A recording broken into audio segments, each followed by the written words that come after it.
Wrestlers are meant to pretend hit each other while making it look like it actually really hurt. Sometimes the easiest way to do this is for them to actually hit each other and make it actually hurt. Sometimes it's easiest to try to take their opponent's head clean off. From punishments and receipts to two bullheaded wrestlers not backing down, here are the stiffest moments in WWE history, starting with Spike Dudley's entire life. Have been set ablaze! Spike Dudley has had the stiffest career of any wrestler in history, and I don't think even once he's been on the giving end of it. Every single move Spike Dudley takes seems like he's been fired out of a cannon or just smashed into the ring with no consideration for his health. This wasn't just in WWE either, as his ECW moments are just as horrific. That goes with the territory, as ECW is legendary for its hardcore moments. But Spike continued to search for an early grave in WWE. Let's take a moment to watch some of these ridiculous highlights.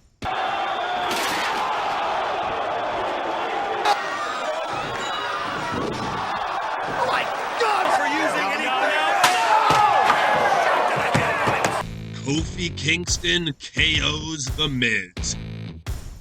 That occasion. Oh, there you go. If you compare the Trouble in Paradise to the type of kicks you see in the UFC, it looks like a kid who's taken a few Taekwondo classes and wants to show off for his friends. That doesn't mean it's not deadly though, as The Miz found out on Raw in late 2012. After a back and forth competitive match, The Miz ran at Kofi, who dodged him and let him hit the ropes. As Miz bounced off, Kofi built up momentum and spin kicked his shin right into the side of The Miz's head. Just listen to this thud.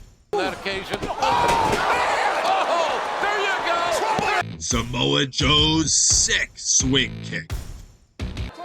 In the form of the turnbuckles, it connects with a huge... For a man of his size, Samoa Joe has some of the best kicks in the business. Whether it's a jumping enziguri in the corner, kicks to the back of a seated opponent, or a running boot in the corner, everything Joe does looks like it's his finisher. One that stands out is in a match he had in NXT, where he had his opponent standing in the corner and unleashed a brutal swing kick straight out of a Muay Thai match. The kick lands flush on his opponent's neck and jaw, sending them to the ground in what might have been a legitimate knockout. If you don't believe me, once again, just listen to it. In the form of the turnbuckles, it connects with a huge... Seth Rollins caves in John Cena's face. So we can stand toe-to-toe with John. He did a pretty damn good job of it. Yes, he did. Seth Rollins has a reputation for being one of the safest and smoothest wrestlers in the business. Even the best among us have our off days though, and Seth had an off day at the absolute worst time. On an episode of Raw, as Rollins' main event push was really heating up, he took on the main company man, John Cena, for the United States Championship. Cena was booked to win the match with his STFU submission, but almost got taken out of the match early on by a botched Rollins knee that completely broke his nose. Look at Cena's nose after the match. They don't get much stiffer than that, folks. Brock Lesnar still has UFC in him. Lesnar with the elbow to the forearm, right to the face of Cena. When Brock Lesnar first came back to the WWE in 2012, he was booked into a match with John Cena at Extreme Rules. This entire match was a stiff moment, with both men enduring high levels of physical punishment. Near the beginning, though, Brock took Cena to the ground and started feeding him elbows that may not have looked like a big deal to the average pro wrestling fan, but anyone who watches MMA could tell you that Brock was legitimately hitting Cena. This was likely to get some blood into the match and play it off like it was an accident, saving them both from a hefty WWE fine. And if that was the goal, mission accomplished. Cena was busted open the hard way, and speaking of that, Brock Lesnar has UFC in him still.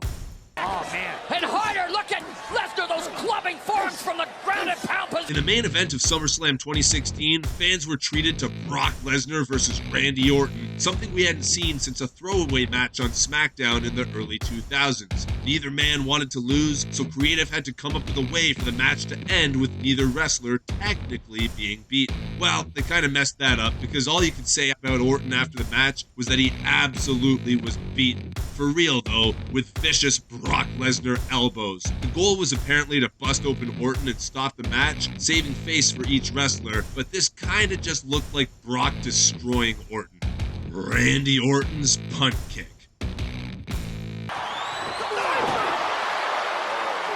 I'm not entirely sure how you fake this. Orton wanted a move that went above his RKO as a finisher and was only to be brought in rare occasions. Enter the punt kick, which isn't really a wrestling move so much as a soccer kick to the opponent's head. This move was only brought out when a wrestler needed time off TV or wasn't a regular on TV so they could really sell the damage it was supposed to give. But never mind what it was supposed to do, just look at it connect. Orton runs, he kicks their head. Yep, not quite sure how we're faking this one. Maybe he keeps his leg loose and just sort of walks into the opponent? Really not sure, but credit to everyone who's taken this one.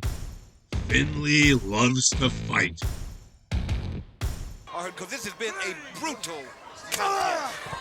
Finley had an entire career of stiff moments and brutal shots. Whether it was in WCW during the 90s or his renaissance in late 2000s WWE, every match this man had was full of cringe-worthy impact. His match against William Regal in WCW is the stuff of legend, with both men hitting notoriously brutal shots. It's hard to nail down just one specific moment with Finley, but there was a match on SmackDown against Funaki where he hits Funaki with a short-arm clothesline that sounds like a gun being fired. This is the type of move you can easily miss in the moment, but if you go back and watch it, it's no wonder Funaki thought he was Kung Fu Naki.